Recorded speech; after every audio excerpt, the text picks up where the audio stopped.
أول شيء صحتين للي تغدوا، بعتذر إذا خليتكم تعجلوا بالغداء. اسمي حسين حمام من الجامعة الأمريكية ببيروت. البرزنتيشن رح تكون باللغة الإنجليزية، بس بدي أعرف عن حالي باللغة العربية. My name is Hussein Hammam. I'm from the Academic Computing Center from the American University of Beirut. I'm happy that I will start with this section of education, open source in education, because working in a university, I see the benefit in two things. First, open source is able to help educators in delivering better content to students, and in addition to that, having open source in a university is going to encourage students and the people we teach to use open source and to know more about open source. Now, my talk is going to be the AUB's experience using Moodle, which is an open source solution or learning management system. Now, by the end of this presentation, you will know the following information. You will know some statistics about the American University of Beirut. You will know some information about the Academic Computing Center. And from its name, you can know it's how to use the computer when it comes to academics, how to take benefit of computing when it comes to academics.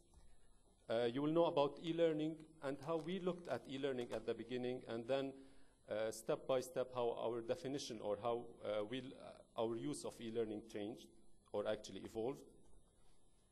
You will know about our search of new LMS, how we started and then how we progressed. You will know why we picked Moodle and nothing else. And you will know about the transition from WebCT to Moodle. You will also know about the tools and features that we upgraded inside Moodle, the challenges that we have and we are still facing with open source, and you will know some recommendations. Now, some statistics about AUB. This is just relevant statistics. It won't give you like an idea of AUB in general, just some numbers that might be beneficial in this presentation. The number of students is around 6,500. Graduates, 1,500. Now, I guess most of you would think that this is a small number, but the countries represented are around 66. So in our population, we have lots of students who don't live in Lebanon. We have lots of students who travel in vacations and who are not on campus all the time. Now, of course, this would mean that we need a solution, an online solution or e-learning solution to assist those students. When it comes to number of faculty, we have around 700 faculty members, 200 part-time faculty members. Also, this number, we have 200 faculty members who are not all the time on campus, outside campus. So also we need a tool to connect those faculty members with the campus and with their students. Student-faculty ratio is 13:1. This is a very good number. So for every 13 students, we have one faculty member. Now, my center, the Academic Computing Center, it was started in 2001. And back then, it had 2 staff members. It had the director and 1 student. Now, the goal back then was simply to teach faculty members how to use PowerPoint and how to design websites using front page. This was the goal. And then it was the first time that the concept e-learning was introduced. And by e-learning, we didn't mean at that point online learning or anything. Just use a little bit of computer in your teaching to students. Use PowerPoint. That's it. Nothing related to online learning. Now, by the end of 2001, we started looking at, okay, what can we, in addition to PowerPoint and maybe front page, what are the other applications that we need to give to our students? And then we started using something called WebCT, which is a learning management system. Now, because we started with WebCT, it wasn't enough to 2 staff members. We added 1 more staff member who is a system administrator. So now we were 3 staff members. Of course, WebCT, it's an application. You need a server. You need to install a WebCT on a server. So we had to get a system administrator. Now, in the first year, 3% of courses in the university used WebCT. Okay, so back then it was 3% the first year. And the goal, of course, needed to be updated. It's no longer PowerPoint or creating a website. Now we are talking more about training and supporting faculty members in using WebCT. Now, by 2004, we had WebCT, and we introduced something else called Turnitin, used also an online application used to detect plagiarism. Of course, WebCT and Turnitin, both we pay money for their license. And at that point, we became 5 staff members, director. We added a new position, which is the instructional webmaster. Now, the instructional webmaster helps faculty members or works closely with faculty members in designing their websites in a way easier for students to read and more effective to deliver content. And at that point, we were at about 14% of courses on WebCT. So from the end of 2001 to 2004, 14%. Now, by 2005, we started to feel that there should be a need to change. We need to change something in the system that we are working on, and it will be clear now why we had this feeling. Now, by 2005, we had 23% of courses on WebCT. Now, also, WebCT, we pay for the license. It's a yearly license. Now, what was the difference in 2005? Now, we needed to upgrade WebCT from Campus Edition to another version, which is the Vista Edition. So it's a regular upgrade, but now it's like a whole change in the system or how they work. So that's going to require new hardware requirements, so we need to change our infrastructure. And we noticed that from 2000 till 2005, the whole concentration of our center was just to help faculty members in how to learn how to use WebCT. We weren't working on them how to use WebCT effectively, like when should you use a PowerPoint, or when should you use an assignment or a discussion forum. No, our help was just concentrated on if you want to use an assignment, this is how you create it, and that's it. So there's a need to change. So we started looking for a different LMS. Now, of course, WebCT would be the first goal, like would it work even with the hardware change? We looked at different applications. One of them is Blackboard, Angel, Sakai, and of course, Moodle. Now, we disregarded WebCT and Blackboard for the reasons I mentioned before regarding WebCT, and also at that point there was some talk that WebCT might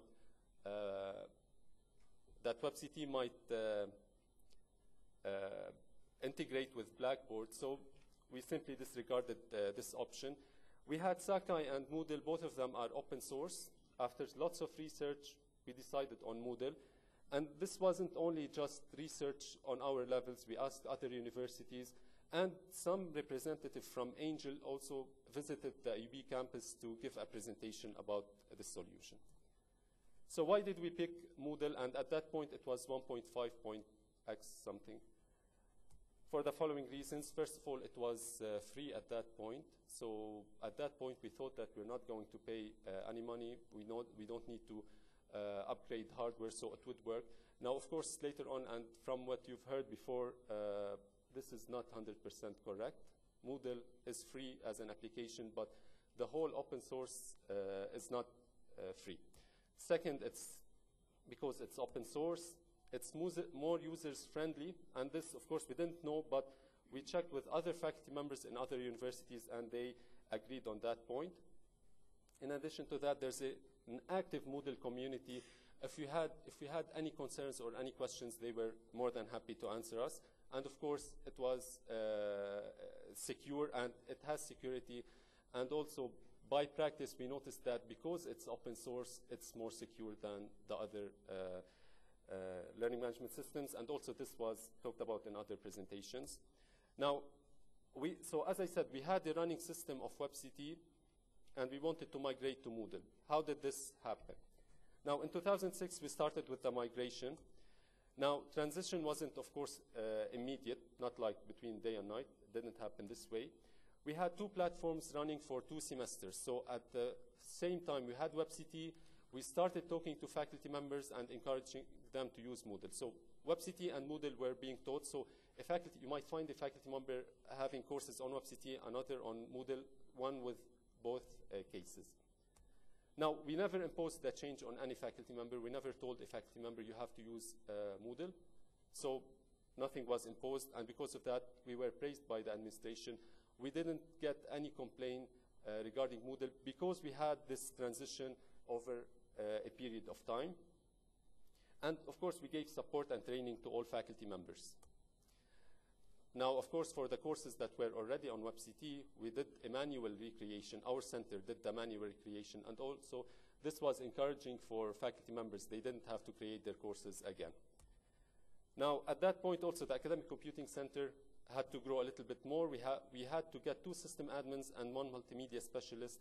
Now, the 2 system admins, basically and frankly, it was because having Moodle will require more administration and more support, and it will be clear in the following slides. Now, again, what I mentioned before as reasons for using or choosing Moodle, it was because of our research. We didn't really test it before. So once we start testing Moodle or having it on our live servers, this is the reasons why we picked Moodle and why we are sticking right now to Moodle. What Moodle did, or what Moodle helped us, is it created some cultural change on campus. Having this Moodle and having this open source application created a cultural change that's leading right now on AUB campus to more open thinking, shared content, learning objects. Faculty members right now are more accepting the fact that they can create something and share it with someone else, on campus or outside AUB. Now, and of course, also we're starting to thinking of pedagogy as a term, which is the art or the design of creating content. So right now, instead of just teaching faculty members how to use an assignment tool in Moodle, no, we're thinking when to use an assignment tool and what are the features to create in the assignment tool.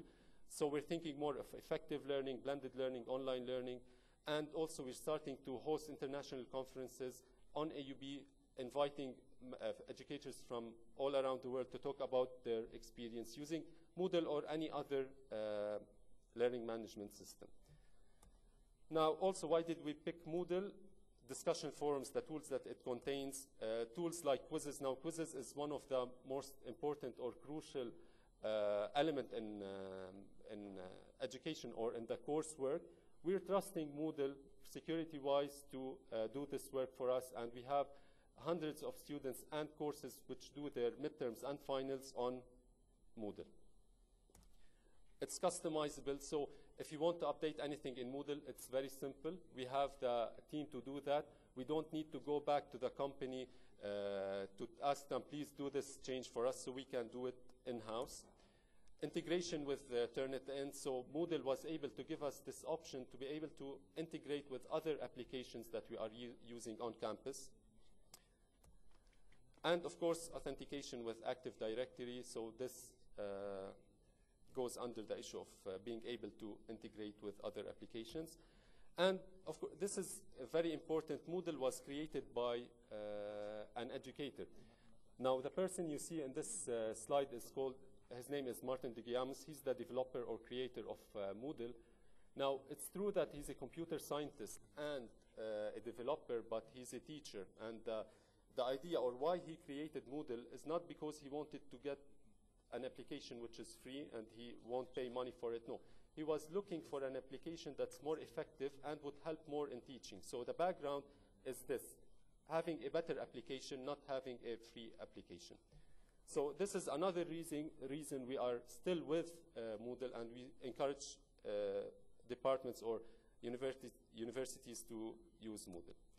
Now, the tools and features that we upgraded, we have a report generation system. It was created in-house. As I said, Moodle, you can customize Moodle. And one of the weak things in Moodle was the issue of the administrator can get clear reports of what's happening on the system.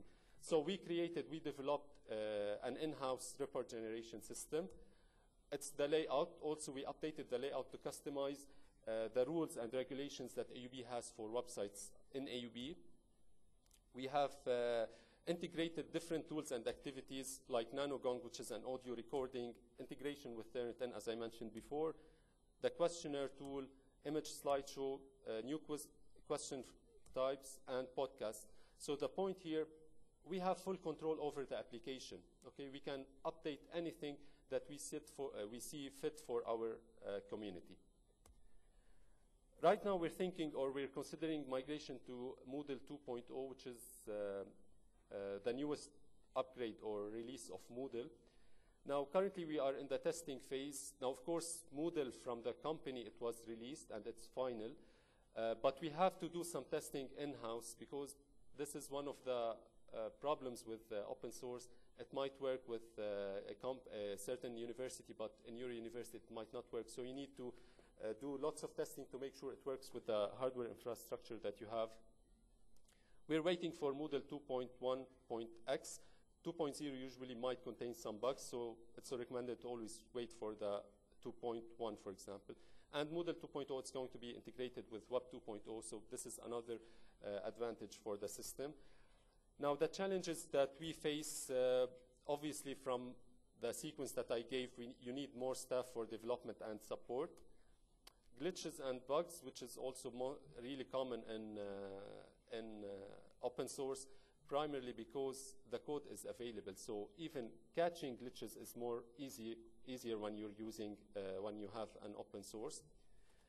And frequent upgrades, which some might find as a weak feature, but we would consider it as a good feature. The mistakes are corrected more frequently, and you have more updates frequently. Now, so however, in addition, it's true that we have these challenges, but we have direct contact with the Moodle developers. So if I have a tool like the quiz tool, if I have a question or concern, I can simply send an email to the person who created this tool and get some feedback from him or her. And we can attend frequent conferences like Moodle Moots, which we have been attending since 2007, and not only attending, but also giving presentation there to just showcase what we've done in our Moodle installation. Right now, the Academic Computing Center has 11 staff. We have a dedicated Moodle team of 5 members, 2 system administrators, and a unit coordinator. Now, I would assume that if we had WebCT, we wouldn't have a WebCT team, but in Moodle, this is the case. Other open sources at AUB, we have Lime Survey, we have a tool to create online surveys. We have something called Mahara, which is a tool to create portfolios. Faculty members, staff, and students can do that. We have a timeline to showcase also the achievements and all the events of AUB. Now, in addition to that, we have lots, and we encourage use of lots of free applications like Inkscape, GIMP, CamStudio, Audacity, Big Blue Button, and AuthorPoint. Now, it's true that we support and we ask faculty members to use open source, but that doesn't mean we don't have a policy of using only open source. On the contrary, we always, when we want to use a new application, we think, is there an open source version of it? If there is an open source, we check if it gives the same productivity or even better for the ones that are found commercial. We still use, of course, the Adobe Suite fully. We know that Inkscape and GIMP are not as good as what the Adobe Suite offers, and of course, we still use Microsoft Office. Now, if you're thinking of shifting, yes, do that. If you want to shift from WebCT to Moodle, we would say yes, do that. But for success, you will need the following, and this is the reason why we were able to succeed at AUB.